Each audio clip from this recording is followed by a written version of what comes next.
예전에 그 생명의 삶에서 사는 게 왜 이렇게 힘들까요? 라는 글을 읽은 적이 있습니다. 그 처음에 미스트란 영화가 있다라고 그 글은 시작이 되는데요. 저는 이 미스트란 영화를 보지는 못했는데 어떤 영화인지 궁금해서 이렇게 찾아보다가 10분 정도의 줄거리로 영화를 소개하는 그런 영상을 보게 됐습니다. 이 미스트란 영화는요, 제목처럼 이 안개 속에 모습을 감춘 어떤 괴물이 사람들을 처참하게 죽이는 그런 내용의 영화입니다. 안개 속에서 아무것도 보이지 않기 때문에 괴물에 대한 궁금증과 공포감을 더해주는 그런 영화였습니다. 사람들은 보이지 않는 그 괴물을 피해서 한 마트로 도망을 가게 되는데, 사람들은 두려운 나머지 문을 꼭 걸어 잠그고 마트에 갇혀서 지내게 됩니다. 갇힌 사람들은 밖이 보이지 않기 때문에 공포로 인해서 점점 미쳐가게 됩니다. 그런 상황 속에서 영화의 주인공은 마트에서 만난 노부부를 데리고 극적으로 마트에서 탈출을 하게 됩니다. 탈출에 성공을 하게 돼요. 하지만 결국 자욱한 안개 속에서 괴물을 피할 수 없다라는 사실을 깨닫고 절망하게 됩니다. 그리고 타고 있던 자동차도 연료가 떨어져서 멈춰버리게 되는 것이죠.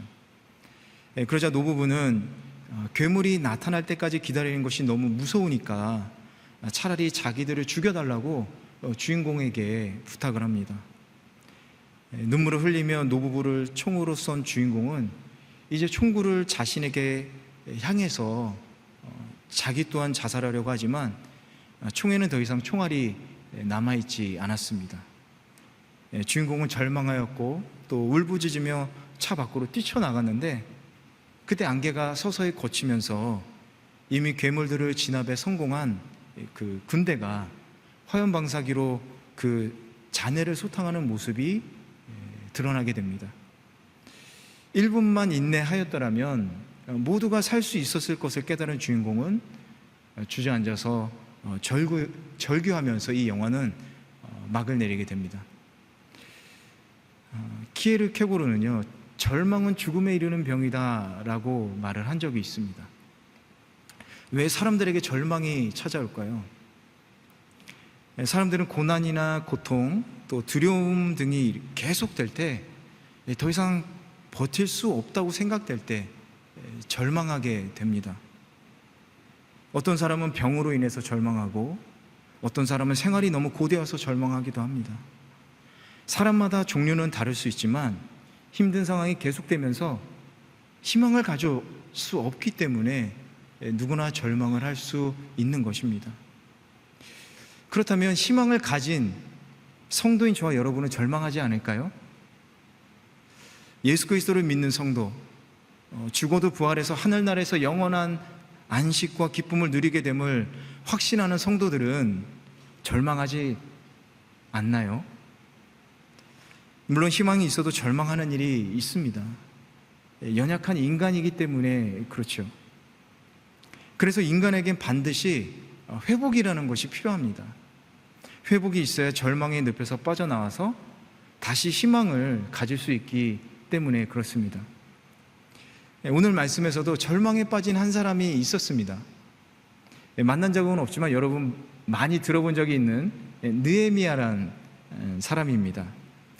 느헤미야는 절망했지만 다시 희망을 가질 수가 있었습니다. 절망에서 일어설 수가 있었습니다. 그것은 느헤미야가 절망 속에서 회복할 수 있었기 때문에 그렇습니다. 그럼 어떻게 절망에서 회복의 길로 나아갈 수 있었는지, 오늘 본문 말씀 느헤미야 1장 1절에서 4절 말씀을 우리 다시 한번 읽어보도록 하겠습니다. 우리 다시 한번 같이 읽어보도록 하겠습니다. 시작. 하가랴의 아들 느헤미야의 말입니다. 아닥사스다 왕 20년 기슬르 월내가 수산성에 있을 때에 내 형제 가운데 하나니가 몇몇 사람들과 함께 유다에 왔습니다. 그래서 나는 포로로 잡혀오지 않고 그곳에 남아있는 유다 사람들의 안부와 예루살렘의 형편을 물었습니다. 그들이 내게 말했습니다.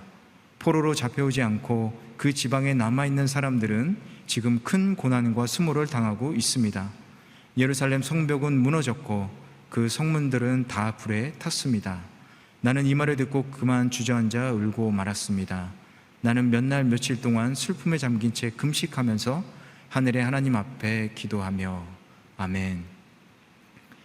느헤미야는 아닥사스다 왕 제20년에 예루살렘에서 온 그의 형제 하나니와 또 그 일행으로부터 포로 귀한 자들이 큰 고난과 수모를 겪고 있다 뿐만 아니라 예루살렘 성전의 성벽이 무너지고 문들은 불에 타버렸다라는 소식을 듣게 됩니다. 그리고 4절 말씀을 보니까 나는 이 말을 듣고 그만 주저앉아 울고 말았습니다 라고 기록되어 있습니다. 느헤미야는 왜 울었을까요? 왜 주저앉아서 울었을까요? 단순히 슬퍼서가 아니었습니다. 느헤미야는 깊은 절망감을 느낀 것이에요. 이스라엘의 성전 재건은 1차 포로 귀환부터 시작되었습니다. 하지만 예루살렘 성전의 무너진 성벽을 다시 쌓는 것은 그렇게 쉬운 일은 아니었습니다.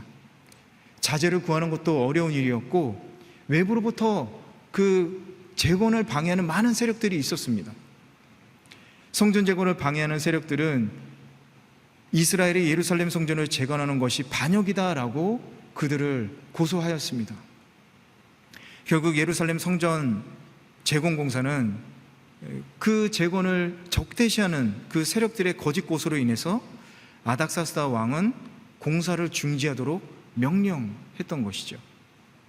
어쨌든 예루살렘 성전의 재건 공사는 중단되기까지 상당히 사실은 그 공사가 진행되고 있었습니다.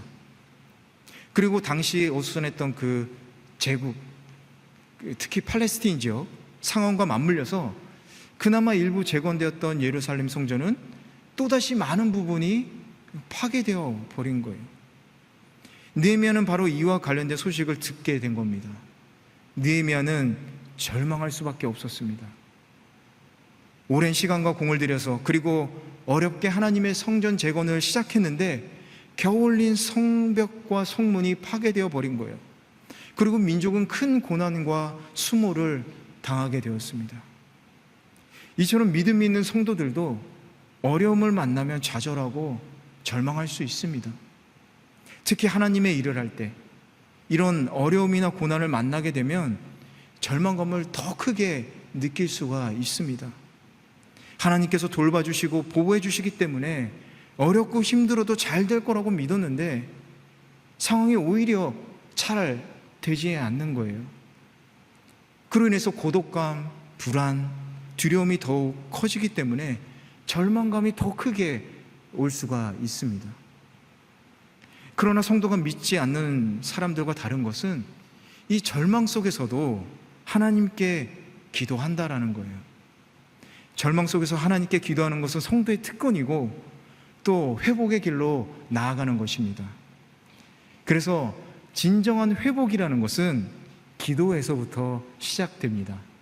진정한 회복이란 기도에서부터 시작됩니다. 그럼 느헤미야가 어떤 기도를 하는지 우리 5절에서 9절 말씀을 한번 같이 읽어보도록 하겠습니다. 5절에서 9절 말씀 함께 읽겠습니다. 시작. 말했습니다. 하늘의 하나님 여호와 크고 두려운 하나님이여, 하나님을 사랑하고 그 계명을 지키는 사람들과 맺은 사랑의 언약을 지키시는 하나님이여, 주의 종들인 이스라엘 백성들을 위해 주의 종이 밤낮으로 주 앞에 기도하니 주께서는 귀를 기울이고 눈을 떠서 이 기도를 들으소서. 저와 제 조상의 집을 비롯해 우리 이스라엘 족속이 주님을 거역했던 죄를 고백합니다. 우리가 주께 매우 악하게 굴었습니다. 주께서 주의 종 모세에게 주신 계명과 율례와 규례를 우리가 지키지 않았습니다. 주께서 주의 종 모세에게 하신 말씀을 기억하소서. 너희가 만약 죄를 지으면 내가 너희를 여러 민족들 가운데로 흩어버릴 것이고, 만약 너희가 내게 돌아와 내 계명을 지키면 너희 포로된 사람들이 하늘 끝에 있더라도 내가 그들을 거기에서부터 불러 모아 내 이름을 위해 선택해 놓은 곳으로 데려올 것이다 라고 하시지 않았습니까? 아멘. 이 느헤미야는요, 절망 속에서 하나님께 기도했습니다. 그런데 놀랍게도 하나님께 원망을 하는 기도가 아니라 하나님을 찬양하고 사랑의 언약을 다시 한번 기억해 주십시오라고 간절히 기도하는 모습을 볼 수가 있습니다. 그리고 일이 이렇게 된 모든 것은 모두 자신들의 죄에 있다고 하나님께 회개하고 있습니다. 느헤미야는 하나님을 찬양하고 언약의 말씀을 상기시키고 회개했습니다. 그래서 진정한 회복은 기도로부터 시작되는데, 어떤 기도를 하냐? 바로 느헤미야처럼 하나님을 찬양하고 언약의 말씀을 상기시키고 그리고 회개하는 것입니다. 느헤미야의 이 기도는 아주 중요합니다. 느헤미야가 기도한 그 언약은 어떤 것입니까? 8절에 주의 종 모세에게 하신 말씀, 즉 너희가 만약 죄를 지으면 내가 너희를 여러 민족들 가운데로 흩어버릴 것이고, 만약 너희가 내게 돌아와 내 계명을 지키면 너희 포로된 사람들이 하늘 끝에 있더라도 내가 그들을 거기에서부터 불러 모아 내 이름을 위해 선택해 놓은 곳으로 데려올 것이다 라고 말씀하신 그 언약을 기억하고 기도하고 있었던 겁니다. 여러분, 그렇다면 우리가, 지금을 사는 우리가 느헤미야처럼 하나님의 사랑의 언약을 붙들고 기도를 한다면 어떤 것을 기도할 수 있을까요? 그것은 바로 예수 그리스도의 십자가의 언약이지 않겠습니까? 우리의 죄가 주홍같이 붉을지라도 우리의 죄를 눈처럼 희게 해 주시겠다는 그 용서의 말씀, 내가 너희와 땅끝까지 함께하리라는 그 사랑의 말씀, 그 외에도 우리가 많이 있지 않습니까? 그 주님의 사랑의 언약을 붙잡고 기도할 때 신실하신 하나님께서는 우리의 기도에 귀를 기울여 주시고 그리고 긍휼한 마음으로 우리를 바라봐 주시는 것입니다. 그리고 또 하나 중요한 것은 뭐였죠? 회개입니다. 회개. 세상 사람들은 절망 속에서 누군가를 원망을 합니다. 자기 자신을 원망하기도 하고요. 그럴 때마다 절망의 구덩이는 점점 더 깊어져서 그곳에서 벗어나기가 어렵습니다. 그러나 성도는 하나님의 사랑의 언약을 기억하며 간절하게 회개합니다. 모든 사람은 절망이라는 같은 구덩이에 빠지지만 성도는요, 하나님께 회개함으로 더 깊이 빠지지 않게 된다는 거예요. 그리고 다시 절망에서 회복의 길로 나아갈 수 있게 되는 것입니다. 저는 일본에 유학을 가서 그곳에서 직장 생활을 한 적이 있었어요. 그곳에서 한 16년 정도 살은 것 같아요. 처음에 저에게 목적이 있었습니다. 일본으로 유학을 간 목적이 있었어요. 2001년에 제가 유학을 갔는데 그때만 하더라도 일본이 선진국이었습니다. 지금 뭐 그렇게 큰 차이를 저희가 못 느끼지만 그때는 선진국이었어요. 그래서 이 땅에서, 일본에서 뭔가 해보고 싶다, 그 마음으로 제가 일본으로 유학을 갔습니다. 그리고 그곳에서 공부를 하고 그 대학 생활을 하는데 목표가 하나 생겼어요. 뭐냐면 졸업하고 일본 회사에 취직을 하는 거예요. 그래서 열심히 다시 공부도 하면서 취직 준비를 해서 졸업 후에 바로 취직을 했습니다. 그리고 일본 회사에서 열심히 일을 했어요.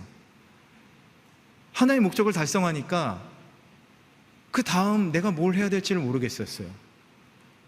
그래서 열심히 일을 하면서 이번에 새로 세운 목적이 뭐였냐면 돈을 많이 벌어보자. 그래서 열심히 일을 해서 돈을 벌었어요. 열심히 일도 하고 돈도 이렇게 점점 월급으로 많이 들어오다 보니까 또 삶의 목적을 잃어버렸습니다. 이제 뭘 해야 되지? 그때 생각한 게 뭐냐면, 그럼 이제 버는 돈을 한번 써보자. 그래서 버는 돈을 막 쓰기 시작했어요.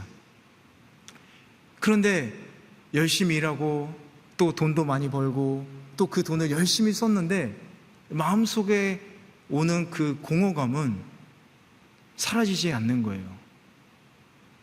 그 공허함을 메꿀 수가 없었습니다. 그리고 저는 절망감에 빠지게 됩니다. 이렇게 열심히 살면 뭐하지? 이렇게 돈을 벌면 뭐하지? 쓰면 없어지는 돈인데 더 벌어서 뭐하지? 내가 돈을 벌기 위해서 일하는 건가? 그런 목적이 점점 없어지는 거예요. 깊은 절망감에 빠졌습니다. 그때 저는 무늬만 성도였기 때문에 습관적으로 어렸을 때부터 다니던 교회를 일본에서도 찾아서 주일 예배만 나가서 드리고 있었습니다.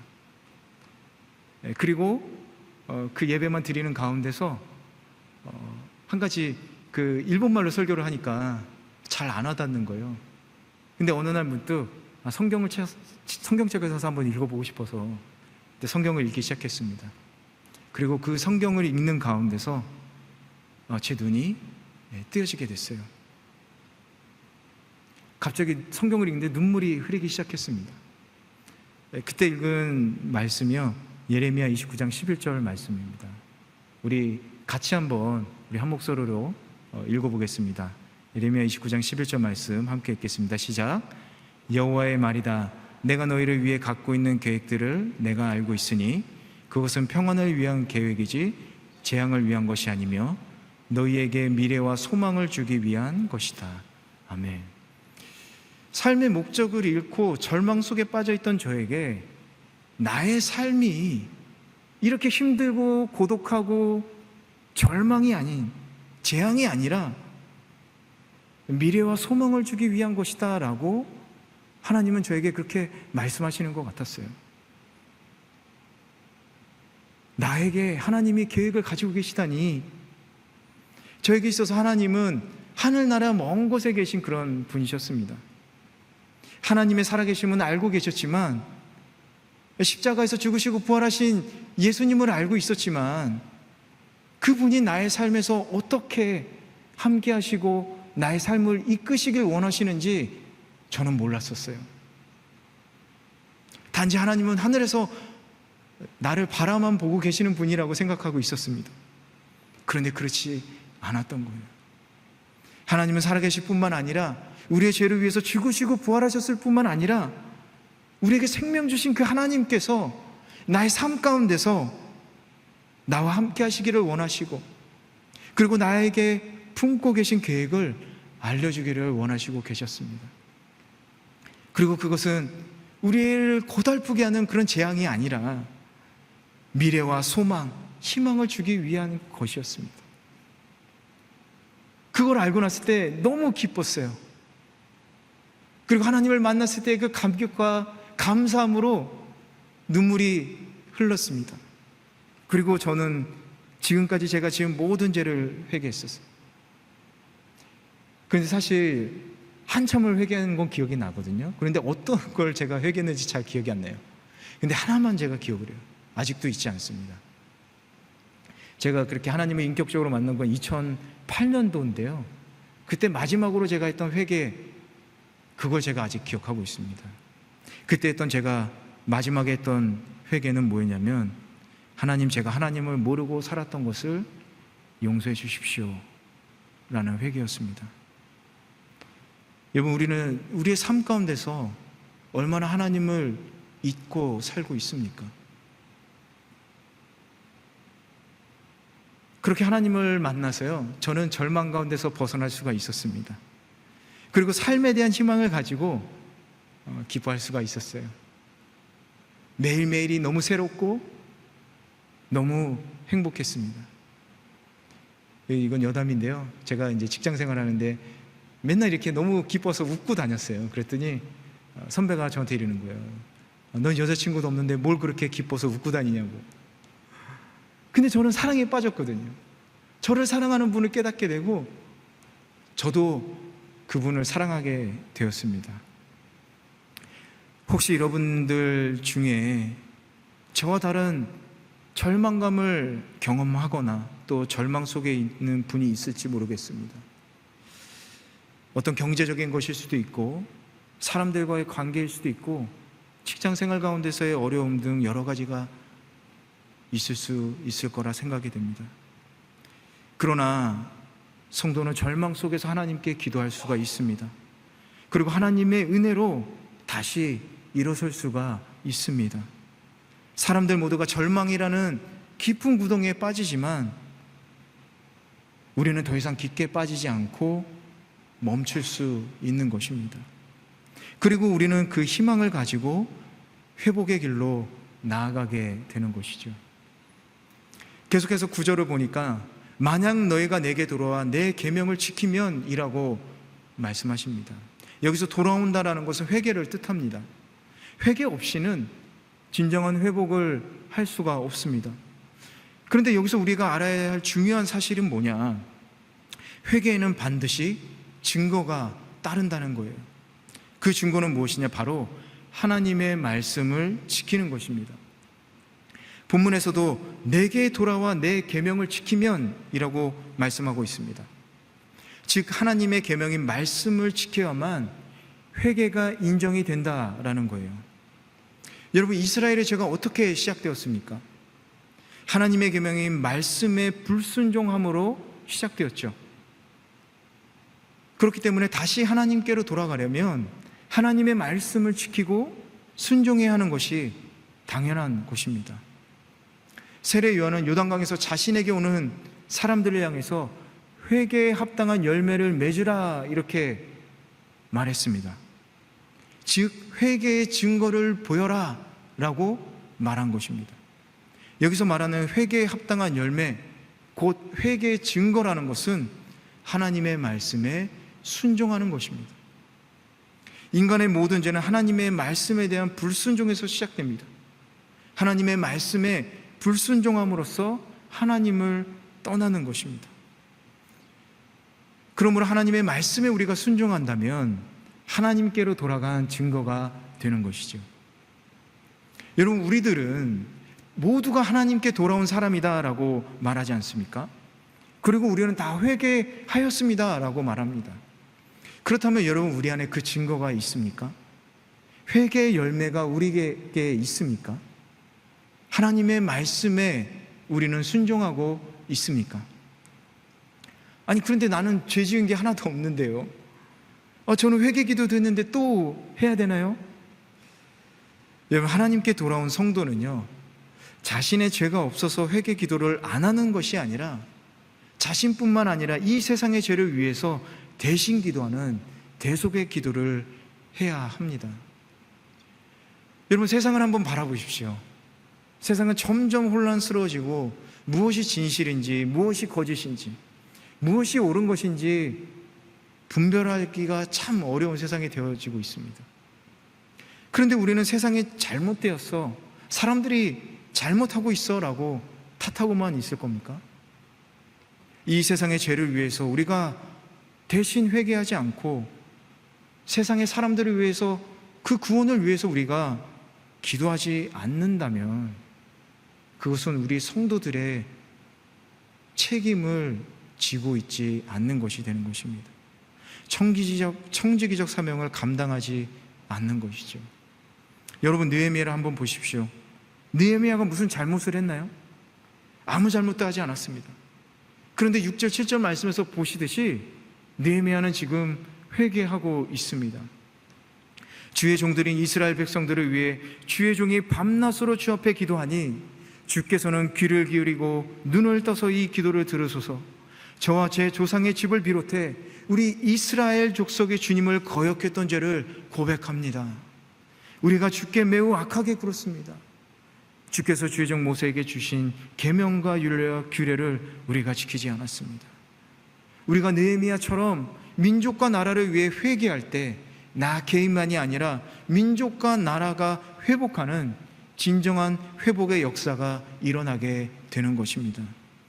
그것이 바로 하나님의 말씀에 따라 사는 순종하는 성도의 삶의 증거가 되는 것입니다. 마지막으로 진정한 회복의 길은 현실에 머무르지 않고 예배 자리로 나아가는 것입니다. 진정한 회복의 길은 현실에 머무르지 않고 예배의 길로, 예배의 자리로 나아가는 것입니다. 우리 마지막 11절만 한번 같이 읽어보겠습니다. 11절 읽겠습니다. 시작. 주여, 이 종의 기도와 주의 이름을 경외하기를 기뻐하는 주의 종들의 기도에 귀를 기울이소서. 오늘 주의 종이 이 사람 앞에서 은총을 입고 잘 되게 하소서. 그때 나는 왕에게 술을 따라 올리는 사람이었습니다. 아멘. 여기서 이 사람이라는 어떤 사람이냐? 느헤미야가 모시던 아닥사스다 왕을 말합니다. 아닥사스다 왕. 느헤미야는 이 아닥사스다의 은총을 입게 해달라고 지금 기도하고 있는 거예요. 무슨 말이냐면요, 우리 느헤미야 2장 5절을 한번 같이 보겠습니다. 거기에 답이 있습니다. 느헤미야 2장 5절, 거기 보면 이렇게 써 있습니다. 왕에게 대답했습니다. 왕께서 기뻐하시고 종이 왕께 은총을 입었다면 왕께서는 저를 조상들이 묻혀있는 유다 땅으로 보내 그 성을 다시 건축하게 하소서. 이렇게 느헤미야는 왕에게 간청하고 있습니다. 느헤미야는 아닥사스다의 마음을 움직여서 자신이 예루살렘 성을 재건할 수 있게 해주십시오라고 부탁하고 있습니다. 여러분, 느헤미야는 수를 따라 올리는 사람이라고 했습니다. 유대인인데도 불구하고 왕과 아주 가까운 자리에서 섬기는 높은 관직에 있었어요. 수를 따르는 사람이지만 높은 관직에 있었습니다. 무슨 뜻이냐면 왕의 신뢰를 받은 사람이란 뜻이에요. 이방 땅이긴 했지만 느헤미야는요, 부러울 것 없는 생활을 하고 있었어요. 풍족한 삶을 살고 있었습니다. 그런데 이 안정된 생활에서 벗어나서 하나님의 임재의 처소를 위해서 예루살렘으로 돌아가 성전을 재건하기로 결심한 것이죠. 자신을 이스라엘의 재건과 온전한 회복을 위해 쓰임받고 또 그 일이 잘 될 수 있도록 은혜를 허락해달라고 지금 간구하고 있습니다. 여러분, 보시기에 어떻습니까? 느헤미야가 바보 같지 않습니까? 왜 바보 같은 기도와 이런 행동을 할까요? 하나님의 임재의 처소인 성전을 다시 건축하는 것이 자신만이 아니라 나라와 민족을 회복시키는 길이라는 것을 느헤미야는 너무나도 잘 알고 있었기 때문에 그렇습니다.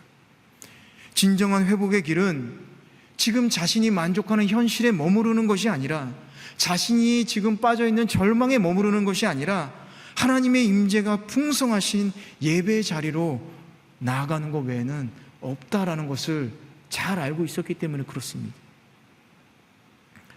여러분, 우리는 불과 몇 년 사이에 어려운 일을 겪었습니다. 코로나 이야기는 이제 너무 해서 지겨울 정도죠. 코로나가 안정되자 어떻게 됐습니까? 전쟁이 일어났습니다.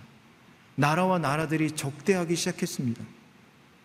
근데 이런 상황 속에서 여러분, 이 세상과 나 자신 한번 돌아보시기 바랍니다. 여러분에게 어떤 희망이 있습니까? 간혹 뉴스에서는요, 코로나보다 더 큰 강력한 전파력을 가진 바이러스가 앞으로 몇 년 이내에 또 생긴다고 그렇게 얘기를 합니다. 그런 두려움 속에서 우리는 살고 있는 거예요. 러시아와 우크라이나의 전쟁, 중동 지역의 전쟁, 우리나라도 그렇지만 평화의 시대가 이미 끝난 것 같이 느껴지지 않습니까? 이 전쟁들로 인해서 나라와 나라 사이의 이 불안정으로 인해서 세계 경제가 흔들리고 있습니다. 나아질 기미가 보이지 않아요. 취직을 하는 것도 어려워졌습니다. 앞으로 다가올 미래가 어떨지 예측할 수가 없는 그런 불안한 상황들이 계속되고 있는 것이죠. 마치 희망이라는 말은 이미 오래전에 사라져버린 그런 단어 같이 느껴집니다. 내일은 상황이 좋아지겠지, 전쟁은 끝나고 경제도 회복되겠지, 바이러스가 유행해도 치료제가 또 나오겠지. 사실 이런 건 희망이 아닙니다. 기대죠.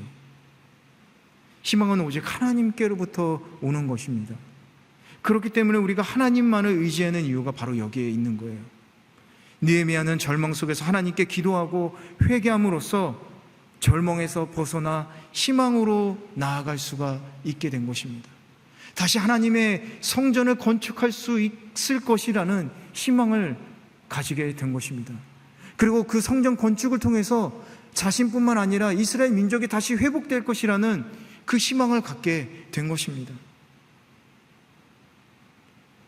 그리고 그 희망은 현실에서 벗어나 하나님의 임재 자리로 이끌어 주었습니다. 여러분, 진정한 회복은요, 하나님의 임재 가운데로 나아가는 것 외에는 아무것도 없습니다. 그것은 하나님의 임재를 바라고 경배하는 성전, 즉 예배의 자리였던 것입니다. 그래서 우리가 모여서 예배를 드리는 것은 아주 중요합니다. 그리고 더 나아가서 우리의 삶의 자리가 예배의 자리가 되어야 하겠습니다. 밥을 먹는 것, 우리가 일어나는 것, 운동하는 것, 그리고 사람들을 만나는 것, 이 모든 것이 하나님께 영광 돌리고 감사하고 그 임재 가운데 사랑 안에 거하는 모든 것이 되어야 한다는 것입니다. 그것이 바로 우리들의 진정한 회복의 길인 것입니다. 여러분, 회복이라는 단어가 때로는 부담스럽거나 거부감을 느낄 수도 있어요. 뭔가 회복해야 된다, 회복하자 그러면 나에게 뭔가 문제가 있나? 내가 어디가 아픈가? 이렇게 생각될 수도 있죠. 그런데 여러분, 우리는 예수 그리스도를 믿고 죄에서 벗어나 회복되었지만 완전한 회복을 이루기까지, 우리가 하늘나라 가기 전까지 우리는 계속해서 회복해 나아가는 그런 존재인 것입니다. 그리고 우리가 그렇게 회복되어 나아갈 때 우리는 매일매일 우리의 삶 가운데서 새로운 희망을 가지고 살아갈 수 있게 되는 것이죠. 오늘 우리가 이 시간 나 자신의 죄뿐만 아니라 모든 인류의 죄를 주님 앞에 회개하고 또 하나님 앞으로 그 임재 가운데로 나아가서 그 사랑 안에 거할 때 우리의 영과 육이 회복되는 진정한 회복이 일어날 줄 믿으시길 축원합니다. 뿐만 아니라 나라와 민족이 회복되는 역사가 일어날 줄 믿으시길 축복합니다. 오늘 그 진정한 회복의 길을 걷는 저와 여러분 되시길 간절히 축복합니다. 우리 이 시간 함께 기도하시겠습니다.